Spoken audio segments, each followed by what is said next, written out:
The night was heavy with an eerie silence as I pulled into the desolate gas station. The flickering fluorescent lights above cast an unsettling glow, highlighting the worn-out pumps and the dimly lit store beyond. A chill ran down my spine as I surveyed the area, feeling a sense of unease settle deep within me. I couldn't quite put my finger on it, but something about this place seemed off. I stepped out of my car, the cold wind biting at my skin, and approached the empty fuel island. A rusty sign swayed ominously in the breeze, creaking as it protested against its metal chains. The smell of gasoline mixed with a hint of decay lingered in the air, adding to the overall unsettling atmosphere.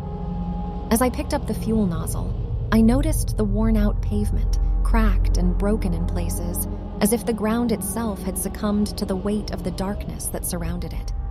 I tried to push aside the growing sense of foreboding as I began filling my tank, the sound of the fuel gushing into my car echoing through the night.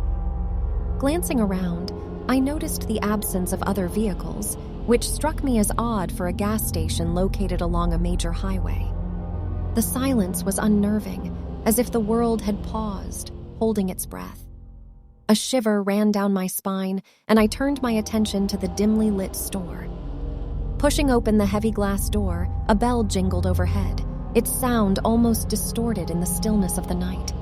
The interior was dimly lit, the shelves stacked haphazardly with dusty cans and expired snacks. The air felt heavy and suffocating, as if it hadn't been refreshed in years. A middle-aged man stood behind the counter, his eyes tired and hollow, like a person burdened by a weight they couldn't bear.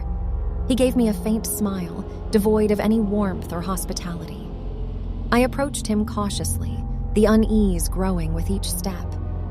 "Good evening," I said, my voice wavering slightly. "Just filling up, and I might grab a snack. It's a long drive." The man nodded, his gaze never leaving mine. "Take your time," he muttered, his voice barely audible. It sent a shiver down my spine, as if his voice was muffled by the darkness itself. I wandered through the dimly lit aisles, the flickering lights casting unsettling shadows on the worn linoleum floor. The shelves were filled with expired food items, their packaging faded and covered in a thin layer of dust. It was as if time had forgotten this place, leaving it trapped in a perpetual state of decay. As I made my selection, I couldn't shake the feeling that I was being watched. The hairs on the back of my neck stood on end, and a cold sweat broke out on my brow. I glanced over my shoulder, expecting to find someone lurking in the shadows, but the aisle was empty. Uneasiness gnawed at me as I approached the counter. The man's tired eyes followed my every move, his gaze unyielding and unsettling. I handed him the snacks, and he rang them up with a mechanical motion, his hands moving with an uncanny precision.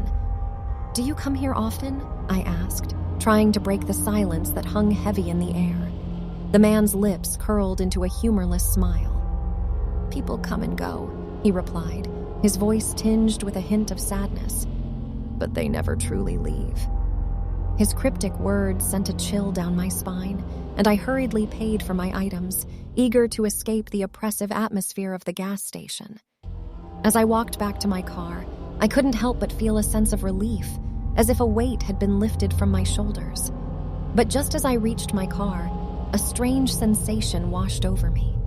The air grew thick with an otherworldly presence, and a faint whisper seemed to echo through the night. I turned around, my heart pounding in my chest, only to find the gas station shrouded in an impenetrable darkness. A sense of dread consumed me as I fumbled for my car keys, the darkness seemingly closing in around me. Panic welled up inside me as I struggled to unlock the car door, my trembling hands making the task nearly impossible.